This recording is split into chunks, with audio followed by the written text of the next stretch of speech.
For this video, I'll show you how to use the multi-moderate feature. I'm logged in and I'm in my games. You can see the multi-moderate button is available for us here, but I'm going to start by creating a game so I can create a template. So I'll go straight through over to step 3 settings. I just want to draw your attention to approve replies or approval mode, which is now defaulted to be on. Using multi-moderate allows you to approve replies more easily across multiple games, one of the great benefits of using the multi-moderate feature. Also, I have generate player names switched on. This creates player aliases, which I'll show you what that means later on. I'll go through to game type and select game template, and from here I can assign the game. So I'll assign the game to a class, and I'll select the class. Here's this multi-moderate class. There is another video which shows you how to create a class, but I won't go through that here. And I'll divide my class into teams. So I'm happy to divide into 2 teams. Select divide into teams. You can adjust these teams, so I might suggest to move this player to team 2 and this player to team 1, and then assign game. From there you can see we have 2 games with 2 different teams that can be played simultaneously. So from here I'm going to select the multi-moderate button, and here you can see the 2 games with the 2 teams. I can select both of those to multi-moderate. You can also moderate any other template that you had running, so you can moderate different games with different prompts. You just set up a template and you could moderate different games rather than the same game. So I'll then select moderate 2 games. Along the top here with multi-moderate, you can see the tabs, which are now showing the different games. I'm waiting for players to join, and I expect them to join shortly. Now all my players have arrived. We can check this on the various tabs. So see, my second game and my first game both had players.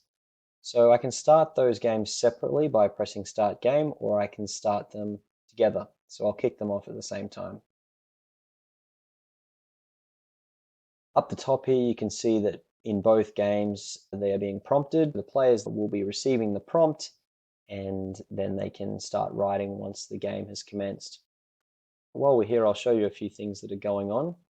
You may remember we used the alias function, and also I've set this game up as a class. So I can see as the moderator both the name I set up and also the alias name, which is a random name that gets allocated. When the player is playing, they'll only see each other's alias, so they remain anonymous throughout the game and throughout the voting. Shortly, we can demonstrate the approval mode. What that allows us to do is to reject or return replies that weren't satisfactory.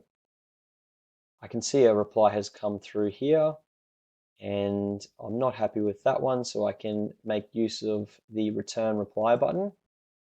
So that player, if there is time left in the round, then they can then resubmit. If not, that player will just miss out for this round. One important thing to note about when you have approval mode on is you have to be vigilant and be ready to approve the round, because if you don't, then the game won't progress. I can see all responses have come through, and you can see up the top that the game is now telling me in the multi-mode function that I need to approve the games. So I'll go through and I'll just check these responses briefly. I'm not particularly pleased with that one, so I might reject that one so it doesn't get a chance for voting. And now I'll hit approve. I can go to game 1 and check out here. I don't like this one, and the others look okay. So I'll then hit my approve button, and now that game will go to voting as well. I can see that game 2 has progressed through voting, so I can see what happened by using the drop-down box. I can check out round 1, which shows me what happened, Harry received 3 votes for that effort. And I can also check out the story so far. So as the story progresses, the snippets will be stitched along to the story. So this was the winning response, and the players will add onto this response now. I can check out game 1 to see what's happening there. That one is also now in round 2. So I can check the story so far. And this was the winning response from Albus. I can see all responses that came through in round 1 and see if any have appeared in the current round, which is round 2. Monitoring the tabs along the top here would work the same, whether you're playing 3, 4, 5 or more games. You need to keep your eye on the tabs along the top when you're using multi-moderate, but they will tell you when you need to do something if you're in approval mode. If you're not in approval mode, you can just let the game run and it will run its own course. So I can see I'm being prompted to approve. I can see here this response I'm not happy with. I'll reject that one. The others are okay. I'll approve that round. Game 1 is waiting for me, so I'll go over to this one. I don't like this response. The others are okay. I'll go through and approve that round. In this video, we've shown you a good example of how to use the multi-moderate feature.